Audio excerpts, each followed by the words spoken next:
الرحيم. الحمد لله رب العالمين، والعاقبة للمتقين، والصلاة والسلام على سيد المرسلين وعلى آله وأصحابه وأزواجه وذرياته وأهل بيته وطاعته والناس أجمعين. أما بعد، أعوذ بالله من الشيطان الرجيم. بسم الله الرحمن الرحيم. فاسألوا أهل الذكر إن كنتم لا تعلمون. قال النبي صلى الله عليه وسلم: طلب العلم فريضة على كل مسلم ومسلمة، أو كما قال عليه الصلاة والسلام. بھائیوں، دوستوں اور بزرگوں، گزشتہ ہفتہ آپ حضرات کے سامنے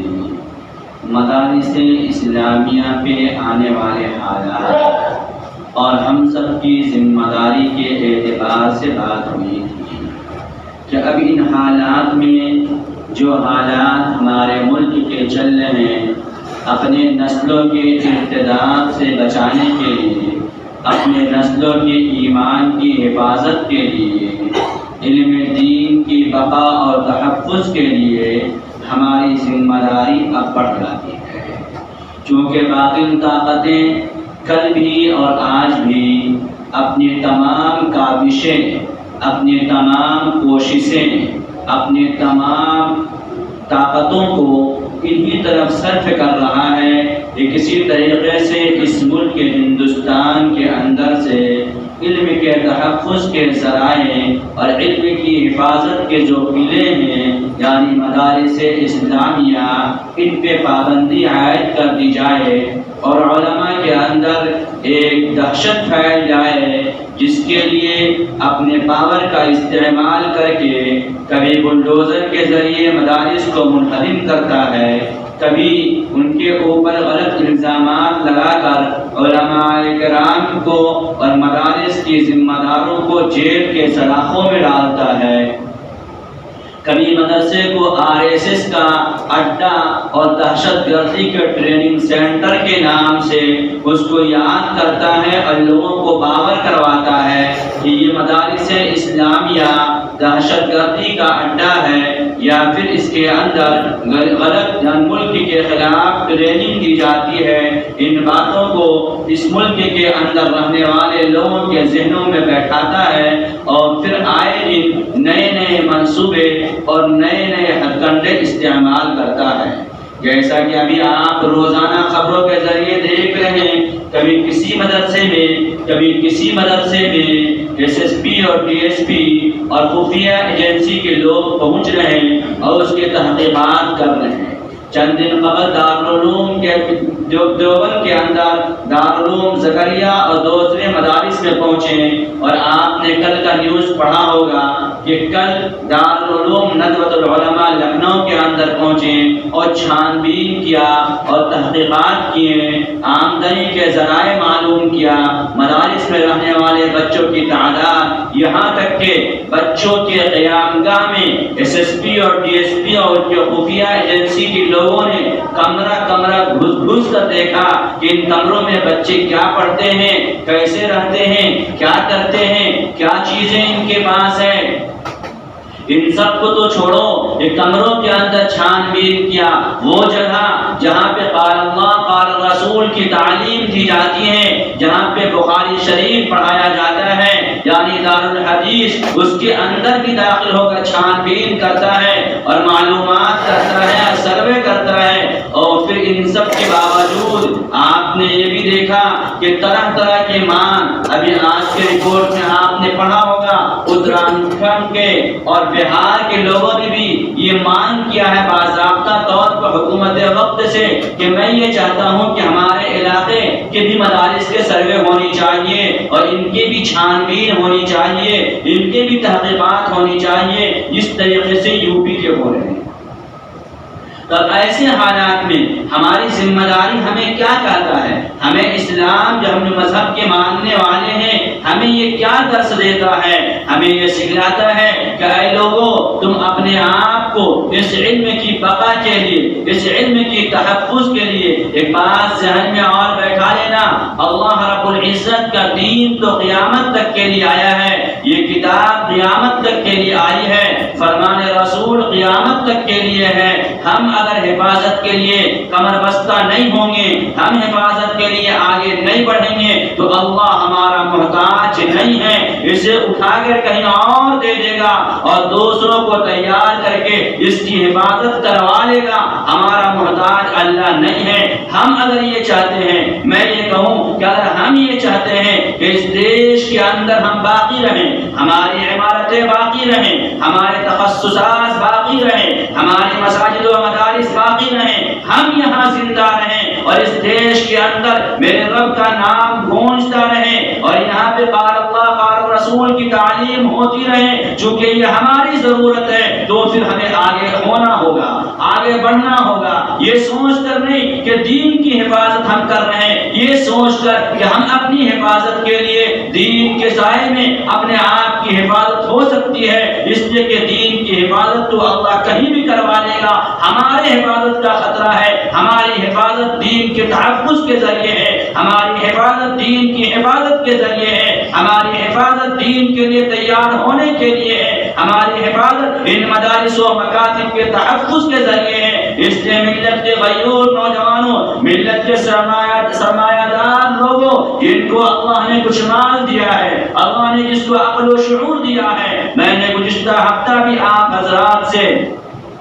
بڑی محبت و پیار کے ساتھ یہ بات کہی تھی اور آپ کے سامنے یہ بات رکھا تھا کہ اپنے علاقے اور محلے کے کچھ ذمہ دار لوگ، کچھ سائنسدان لوگ، کچھ دانشوران لوگ بیٹھیں، سر جوڑ کر فکر کریں، اور میں یہ نہیں کہتا آپ کوئی نئے ادارے قائم کریں، نہیں، ان چھوٹے چھوٹے اداروں کو آگے بڑھانے کی فکر کر کے انہیں آگے بڑھائیں، تاکہ یہ چھوٹے ادارے تو ہوں سرکار کے نظر میں، یہ چھوٹے مکتب تو ہوں سرکار کے نظر میں، لیکن ہمارے لیے وہ مضبوط قلعہ ہو دین کا، وہ محفوظ قلعہ ہو قرآن کا، وہ محفوظ قلعہ ہو حدیث کا، وہ محفوظ جگہ ہو مسائل کا، وہ بہترین اور مضبوط اور مستحکم ہمارے سانے بشانے چلنے سے وہ مضبوط اور مستحکم ادارے قائم ہو جائیں، جن کے اندر قرآن کریم کی اور احادیث نبوی کی تحفظ کے ذرائع اپنائے جائیں، جس کے ذریعے ہماری بھی تحفظ باقی رہ سکے۔ میرے رب نے قرآن کریم کے اندر فرمایا فَاسْأَلُوا أَهْلَ الذِّكْرِ إِن كُنتُمْ لَا تَعْلَمُونَ، کہ تم پوچھو اور معلوم کرو ان لوگوں سے جن چیز تم نہیں جانتے ہو، ان سے معلوم کرو جو جاننے والے ہیں، یعنی اہل علم سے۔ علم کا کمال کا درجہ تو یہ دیکھو کہ ہمارے اور آپ کے نبی آقا نامدار کا سائڈ میں سنت کی باندھے، بھائی سائڈ میں باندھے، سامنے میں باندھے، دیوار کے آگے باندھ کے بعد میں آتے ہیں۔ آپ کلاس والے ہیں، آپ کا ذہن نہیں بڑھتا ہے، لیکن ہم چھوٹے موٹے مولوی صاحب ہیں، ہمارا ذہن بڑھ جاتا ہے۔ تو فرمایا آقا نامدار تاجدار مدینہ احمد مصطفیٰ محمد مصطفیٰ صلی اللہ علیہ وسلم دنیا کے اندر تشریف لائے۔ آپ بہترین تاجر تھے، مکہ اور ان کے اندر آپ کی تجارت کا چرچا تھا، آپ بہترین داعی تھے، آپ بہترین معلم تھے، ساری صفت آپ کے اندر موجود تھی، آپ اخلاق کے اعلیٰ درجہ والے تھے، لیکن آپ نے کیا فرمایا؟ اپنے بعثت کا مقصد جب آپ نے بیان فرمایا تو کہا انما انا بعثت معلما، مجھے معلم بنا کر بھیجا گیا ہے، مجھے تعلیم دینے والا بنا کر بھیجا گیا ہے، مجھے سکھانے والا بنا کر بھیجا گیا ہے۔ اور جب امت کو بہتری کا مقام آیا تو آپ نے کیا اعلان فرمایا؟ خیرکم من تعلم القرآن وعلم، تم میں بہتر انسان تو وہ ہے جو قرآن کریم کو سیکھے اور سکھائے، قرآن کریم کے مشاغل میں پڑے ہوئے ہو، اس کا اوڑھنا بچھونا قرآن کریم ہو، ان کا اٹھنا بیٹھنا قرآن کریم ہو، ان کا بولنا چالنا قرآن کریم کی فکر ہو، یعنی جہاں بیٹھتے ہو انہیں قرآن کریم کی تعلیم اور قرآن کریم کی آبیاری اور قرآن کریم کی حفاظت ہمارے نسلوں میں کیسے ہو اس کے بارے میں وہ فکر مند ہو، ان کا خیال بس قرآن کریم ہی ہو، ہر وقت وہ قرآن کریم کے بارے میں سوچتے ہو کہ قرآن کریم تو اللہ کی نازل کردہ کتاب ہے، اس کی حفاظت کی ذمہ داری میرے رب نے لی ہے، لیکن میرے نسلوں کے ذریعے کیسے یہ قرآن کی حفاظت ہو، میرا نسل یہ قرآن کے محافظ کیسے بنے، اس کی وہ فکر کر رہے ہو۔ اس لیے پیارے آقا نے فرمایا بہتر وہ ہے جو قرآن کریم کی مشغلے میں مشغول ہے، جو قرآن کریم کے سیکھنے سکھانے میں لگا ہوا ہے، اس لیے کہ اللہ رب العزت نے قرآن کریم کو حفاظت کے ذریعے بنایا ہے۔ اگر میں یہ کہوں کہ آج ہماری ذلت، آج ہماری بے عزتی، آج ہماری جان و مال کی خدشے اور خطرے جو لاحق ہیں وہ صرف اس لیے ہے کہ ہم نے قرآن کریم سے اپنا تعلق توڑ لیا، ہم نے قرآن کریم کے اور دینی تعلیم سے اپنا رخ موڑ لیا۔ میرے اور آپ کے نبی نے فرمایا تھا میں دنیا سے جا رہا ہوں دو چیزیں چھوڑ کر، ایک تو قرآن کریم، دوسرا اپنی سنت، جب تک میری امت اس پر اپنائی ہوئی رہے گی دنیا کے اندر وہ ذلیل نہیں ہوگی، جب اسے پسے پش ڈال دے گی تو ان کے وہ حالات ہوں گے جو حالات پچھلے قوموں کی ہوئی ہے اس سے بھی بدتر ہو جائے گی۔ آج ہمارے حالات کچھ ایسے ہی ہیں،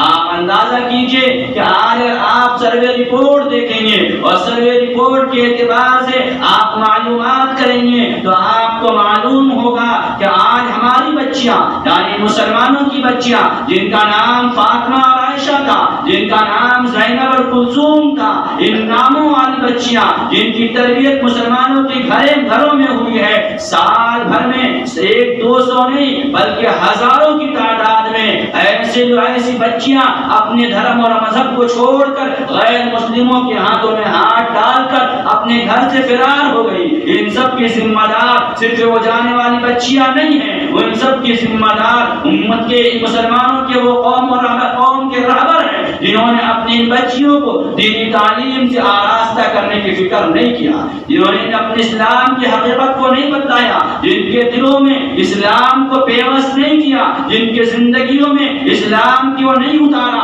جن کے دلوں میں اسلام کی اہمیت کو نہیں سمجھایا، جن کے بنا پہ وہ اپنے مذہب اور اپنے دھرم جس پہ اللہ کے کامیابی کے وعدے ہیں کہ اللہ نے اعلان کر دیا وَمَن يَبْتَغِي غَيْرَ الْإِسْلَامِ دِينًا فَلَن يُقْبَلَ مِنْهُ کہ دین اسلام کے علاوہ دوسرا دین لے کر آؤ گے تو ہرگز قابل قبول نہیں ہوگی۔ ہم نے اس اسلام دین کو اپنی بچیوں کو نہیں سمجھایا، میں نے اپنی بچیوں کو دنیا میں اعلیٰ تعلیم دلانے کی فکر ضرور کیا، اور دنیا میں اعلیٰ تعلیم دلانے کے لیے بلکہ ہمارا یہ علاقہ، ہمارا یہ معاشرہ تو بچوں کی تعلیم میں پیچھے ہے کہ اپنے بچوں کو کام کاج میں لگا دیتے ہیں، لیکن کچھ حد تک کا اپنی بچیوں کو تعلیم کے زیور سے آراستہ کرنے کی فکر کرتے ہیں۔ لیکن میرے بھائیو، دوستو، بزرگوں، یہ دور صرف اپنی بچیوں کو دنیاوی تعلیم میں آگے بڑھانے کا نہیں ہے، بلکہ یہ دور تو سب سے پہلے اپنی بچیوں کو دینی تعلیم سے آراستہ کروانے کی ضرورت ہے، تاکہ یہ بچیاں آگے چل کر اعلیٰ ڈگریاں لے کر اعلیٰ عہدہ پہ فائز ہو کر اپنے اسلام کو بیچ نہ ڈالے، اپنے آپ کو کسی غیر کے ہاتھوں میں ہاتھ ڈال کر نہ چلا جائے۔ ان سب کی حفاظت کے ذرائع جو ہے وہ مکاتب دینیہ ہیں، وہ مدارس اسلامیہ ہیں، جہاں ان بچوں کو رب کی تعلیم دی جاتی ہے، ان بچوں کو قال اللہ قال رسول کی تعلیم دی جاتی ہے، ان بچوں کا تعلق اللہ سے جوڑا جاتا ہے، ان بچوں کے سامنے ایک اللہ کی پرستش کی سبق دی جاتی ہے، ان بچوں کو راتوں میں اٹھ کر اللہ کے سامنے مانگنے کی عادت کروائی جاتی ہے، ان بچوں کو جو صبح سے شام تک قرآن کریم کے مشاغل میں مشغول ہونے کے باوجود بھی انہیں یہ سمجھایا جاتا ہے کہ کرنے والی ذات ایک اللہ کی ہے، اور تمہارے پاس جو دولت ایمان ہے اس سے بڑھ کر دنیا کی کوئی چیز نہیں۔ یہ تعلیم اور یہ پرورش کہاں ملتی ہے؟ یہ مدارس اسلامیہ میں ملتی ہے۔ اس لیے ہم اور آپ برا نہ مانیے گا، آج ہم اپنے ذہنوں کے اعتبار سے اپنی زبان سے کہیں یا نہ کہیں اپنے ذہنوں سے یہ بات ضرور کہا کرتے ہیں کہ شریروں کو مدارس شریف بناتا ہے، بدماشوں کو مدارس اچھا بناتا ہے۔ تب تو ایک گارجن جب اپنے بچے سے پریشان ہو جاتا ہے، جب اس کی شرارت سے اپنی بے عزتی نظر آنے لگتی ہے تو انہیں کسی کسی مولوی کے حوالے کرتا اور کہتا ہے میرا بچہ یہ بہت شریر ہے، ہم تو عاجز آ گئے، آپ اسے اپنے پاس رکھ لو، گویا کہ اپنے دماغ اور زبان سے یہ کہہ رہے ہیں کہ یہ وہ فیکٹریاں ہیں جہاں بدماشوں کو اچھا بنایا جاتا ہے، جہاں شریروں کو نیک بنایا جاتا ہے، جہاں شریروں کو بڑوں کی عزت و ادب سکھائی جاتی ہے۔ ایک تو یہ، دوسرا یہ بھی آپ بتاتے ہیں اپنے عمل کے ذریعے کہ نہیں، مدارس اسلامیہ میں پڑھنے والے بچے دنیا کے کسی بھی عہدے میں فیض ہونے والا اس سے مقابلہ نہیں کر سکتا ہے، اس لیے کہ یہاں بچے ذہین ہوتے ہیں۔ تب تو جب آپ کا بچہ کسی اسکول میں بار بار فیل ہونے لگتا ہے، جب کسی دنیاوی تعلیم میں وہ پیچھے ہونے لگتا ہے، تو آپ کے ذہن میں یہ بات آتی ہے کہ عقل کے دریچوں کو کھولنے والی کوئی کتاب اگر ہے تو وہ قرآن کریم ہے۔ اس لیے اپنے بچوں کو مدرسے کے حوالے کرو تاکہ ان کے عقلوں کے دروازے کھل جائیں، ان کے حافظے قوی ہو جائیں، ان کی شرارتیں ختم ہو جائیں، ان کا ذہن بڑھ جائے، پھر آپ مدرسوں کے حوالے کرتے ہیں۔ اس لیے میرے بھائی دوست بزرگوں، آج یہ حالات جو ملک کے حالات چل رہے ہیں، اس ملک کے حالات میں ہماری ذمہ داری بڑھتی ہے، ہمیں آگے آنا ہوگا، ہمیں فکر کرنا ہوگا، جان کے اعتبار سے اپنی اولادوں کو ان مدارس اسلامیہ میں بھیجنا ہوگا، اپنی اولادوں کو دینی تعلیم سے آراستہ کرنا ہوگا۔ اسکول کے پسند کرنے سے پہلے اپنے مکاتب و مدارس کی فکر کرو تاکہ اولادوں کے اندر دین باقی رہے، اسلام باقی رہے، ورنہ باطل طاقتوں کی اسکیم ہے، باطل طاقتوں کا یہ جو ہے فیصلہ ہے کہ ایسا فکر کیا جائے اور ایسے کام کیے جائیں تاکہ یہ مدارس میں بجا کے یہ مسلمان کے بچے ایک دو نسل گزرنے کے بعد ان کا نام آدھار کارڈ میں تو مسلمان کا رہ جائے لیکن اس کے گھر میں اسلام نہ رہے۔ اس لیے آپ اندازہ کیجئے، ابھی آپ زندہ ہیں، آپ کے نسلوں کے بعد، آپ کے نسلوں کا لباس، آپ کے نسلوں کے رہن سہن، آپ کے نسلوں کے بول چال، آپ کے نسلوں کے کلچر، آپ کے نسلوں کے کریکٹر جو ہے، آپ اندازہ کیجئے، ان سب باتوں سے اندازہ یہ ہوتا ہے کہ ہمارا بچہ ہمارا تو ہے صرف ووٹر کارڈ اور آدھار کارڈ کے اعتبار سے، ذہنی اعتبار سے وہ ہمارا نہیں ہے، وہ اسلام نہیں، وہ اسلامی نہیں ہے، وہ مسلمانوں سے محبت کرنے والا نہیں ہے، وہ اسلام کا پیار کرنے والا نہیں ہے، وہ پیارے آقا کی محبت کرنے والے نہیں ہیں۔ اگر یہ ہوتے اور ان کے دل میں اسلام ہوتا تو ان کا بعد غیر مسلموں اور انگریزوں والا نہ ہوتا۔ ان کے لباس روز کے چلنے والے جو عام طور پہ جن لباسوں کو معیوب سمجھا جاتا تھا، جن لباسوں کو غریب بھی پہننے میں عار محسوس کرتا تھا، پھٹا ہوا لباس کسی فیشن نے اسے عام کر دیا اور آج ہماری اولادیں پیسے دے کر پھٹے ہوئے جینس خریدتے ہیں، پیسے دے کر پھٹے ہوئے پینٹ خریدتے ہیں، پھٹے ہوئے کپڑے پہنتے ہیں۔ وہ اس لیے نہیں کہ نہیں اگر اسے اسلام سے محبت ہوتی تو پھٹے ہوئے کپڑے پہ پیوند لگا کر یہ بتاتا کہ میں تو محبت کرنے والے، حقیقت میں میرے دل میں اسلام ہے، میرے نبی نے پھٹے ہوئے کپڑے پہ پیوند تو لگایا ہے لیکن پھٹا ہوا پہنا نہیں ہے۔ تو ہم پھٹے ہوئے کپڑے پہن کر یہ بتاتے ہیں کہ اے باپ تو مسلمان ہے، تیرا رشتہ مسجد سے ہے، تیرا رشتہ قرآن سے ہے، میرا رشتہ تو کسی انگریز کی اولاد سے ہے، اس لیے ہم تو وہی لباس پہنیں گے جو انگریزوں نے پہنا ہے، ہم تو وہی پہنیں گے جو یہود و نصارہ کو پسند ہے۔ میرے بھائیوں، پھر آپ یہ کیسے امید لگا رہے ہو کہ آپ کے جانے کے بعد آپ کے گھر میں اسلام باقی رہے گا؟ جب آپ کی زندگی میں آپ کے اولادوں کے پاس اسلام نہیں ہے، جب آپ کی زندگی میں آپ کے اولادوں کے پاس دین نہیں ہے،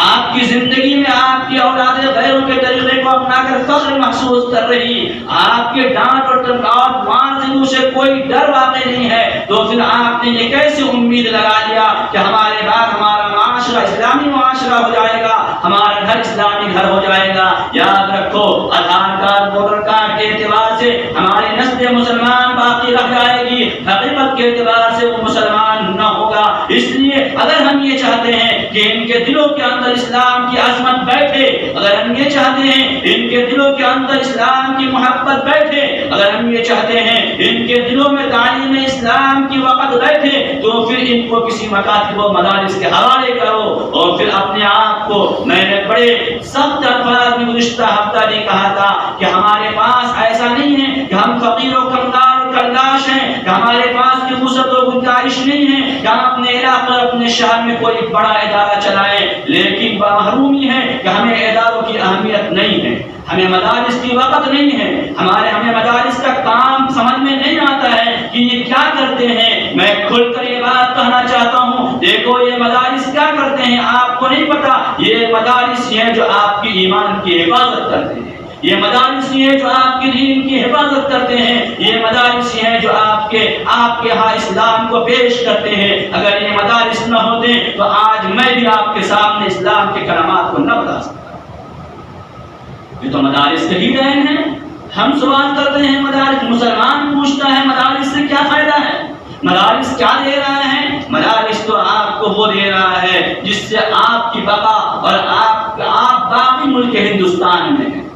یہ بات شاید آپ کو سمجھ میں نہ آئے، لیکن جب آپ تاریخ کا مطالعہ کریں گے تو آپ کو پتہ ہی چلے گا کہ ہاں مولوی صاحب نے جمعہ میں یوں ہی ہوائی فائرنگ نہیں کیا تھا۔ حقیقت یہ ہے کہ جب اس ملک کے اندر غیروں نے قبضہ جمایا تھا تو اسے یہاں سے بھگانے میں اور ہمارے بقا و تحفظ میں اور ہمارے اسلام کو باقی رکھنے میں، مساجد میں آذان کی آوازیں گونجنے میں، نمازیں قائم کرنے میں، قرآن کے سکھانے کے لیے ادارے قائم کرنے میں، ان سب کاموں کو علماء دین نے کیا تھا جن کا نسبت و رشتہ مدارس اسلامیہ سے ہے۔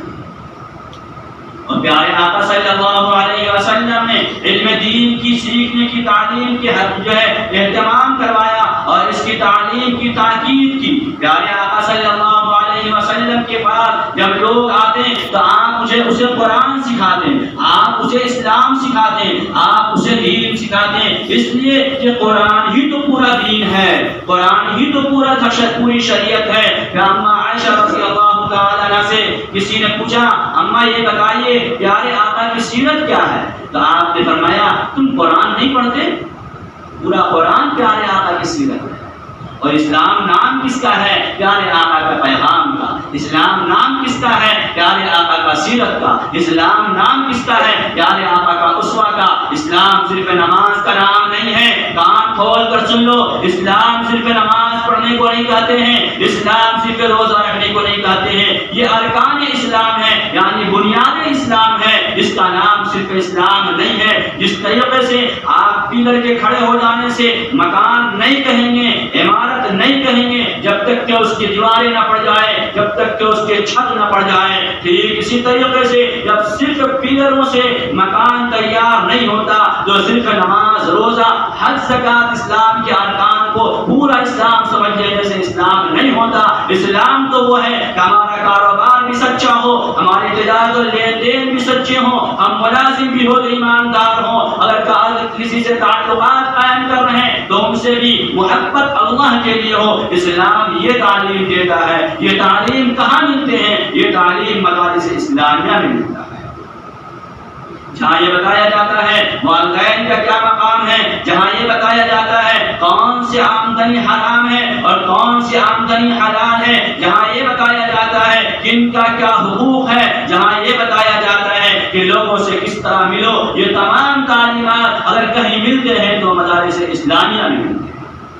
یہ مدارس صرف پالتا نہیں ہے بلکہ مدارس کو تربیت کرتا ہے۔ والدین تو اپنے بچوں کے کھانے اور پینے کا صرف انتظام کرتے ہیں، برا نہ ماننا اگر یہ کہا جائے کہ والدین اپنے بچوں کی تربیت، تعلیم اور اپنے بچوں کے کھانے اور پینے اور آرام کا انتظام کرتے ہیں۔ مدارس اسلامیہ تو وہ ہے جو بے لو سے محبت کرتے ہوئے کھانے اور پینے کے ساتھ ساتھ اس کو پیارے آقا کی صورت میں ڈھالنے کی کوششیں کرتے ہیں اور اس کے سینے میں قرآن اتارتے ہیں اور رات و دن اس کی تربیت میں لگے رہتے ہیں تاکہ یہ بچہ مسلمان بن جائے۔ جس طریقے سے پیارے آقا کے زمانے میں جب کوئی آقا پیارے آقا کے پاس اور اسلام کو سمجھنا چاہتا تو پیارے آقا اسے کسی صحابی کے حوالے کرتے اور اس کے ساتھ کر دیتے کہ ان کے ساتھ رہو تمہیں اسلام سمجھ میں آ جائے گا۔ وہ ان کے ساتھ رہ کر بات کرنے کا اسلامی انداز بھی سمجھ جاتا تھا، ان کے ساتھ رہ کر کاروبار کا انداز بھی سمجھ جاتا تھا، ان کے ساتھ رہ کر کھانے پینے کا انداز بھی سمجھ جاتا تھا، ان کے ساتھ رہ کر سونا بھی سیکھ جاتا تھا، ان کے ساتھ رہنے کے لیے رہ کر کے اپنی ضرورت اصلیہ کو پورا کرنے کا انداز بھی سیکھ جاتا تھا۔ خدا کی قسم یہ ساری صفات کے اعتبار سے اگر کوئی آپ کو ملے گا تو مدارس اسلامیہ کے بچے ملیں گے،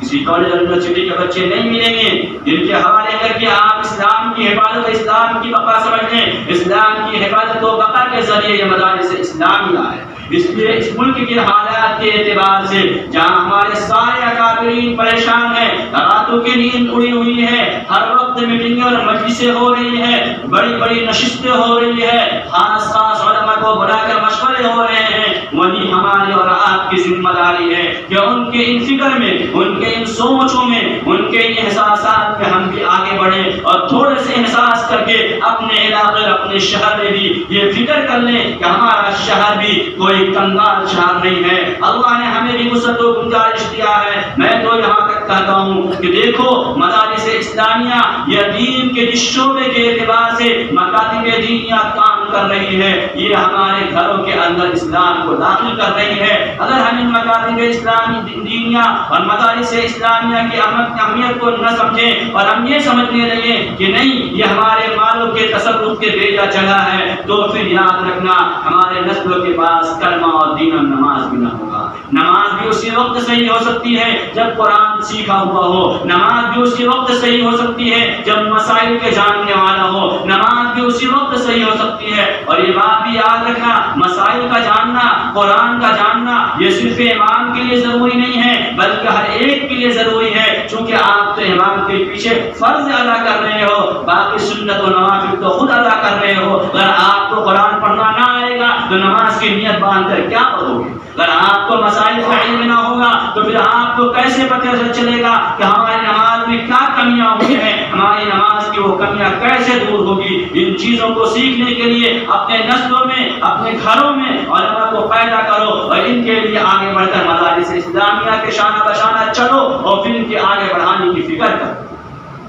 یہ میں نے یہ بھی کہا تھا اور پھر کہہ رہا ہوں، آپ سے کوئی پیسے کی سوال نہیں ہے، چاہے وہ کوئی مدرسہ ہو اپنی جگہ پہ، لیکن آپ سے کوئی پیسہ کا سوال نہیں ہے۔ آپ سے اتنی گزارش ہے کہ کم سے کم ان مدارس کے کام کرنے والے، ان دین کے کام کرنے والوں کے اگر کوئی امداد نہیں کر سکتے تو کم سے کم ان کے شانہ بشانہ چل کر یہ کہو کہ آپ کام اچھا کر رہے ہو اور ان کے کام کی سپورٹ کرو، نہ کہ کام کرنے کی کوشش کرو۔ اور اگر یہ کرو گے تو اللہ نے بھی کہا ہے تعاونوا علی البر والتقوی ولا تعاونوا علی الاثم والعدوان، کہ اچھے کام، بھلے کام، نیک کام کرنے والوں کی تعاون کرو، چاہے وہ تعاون اپنے حیثیت کے جس اعتبار سے ہو، لیکن کسی برائی کا تعاون مت کرو۔ اس لیے میرے بھائی دوست بزرگوں، ہماری ذمہ داری ہے کہ ہم ان احساسات کو سمجھیں، ہم ان درد کو سمجھیں، ان پریشانیوں کو سمجھیں اور ان کو سمجھ کر اپنے آپ کو آگے بڑھنے کی کوشش کریں،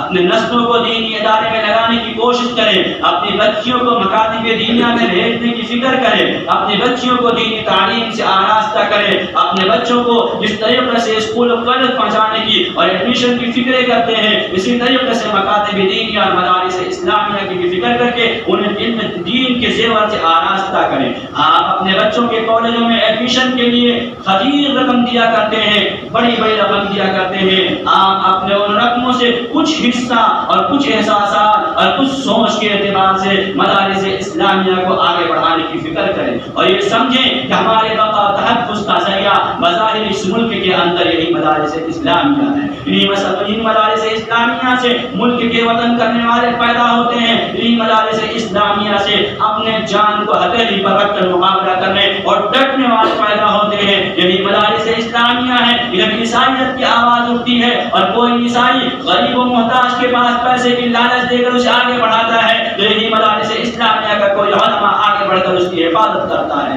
جب کسی جگہ کوئی نبوت کا دعویٰ کرتا ہے تو آگے بڑھنے والا سب سے پہلے یہی مدارس اسلامیہ کے علماء ہوتے ہیں۔ اس لیے میرے بھائی دوست بزرگوں، آگے اگر یوں کہا جائے کہ ملک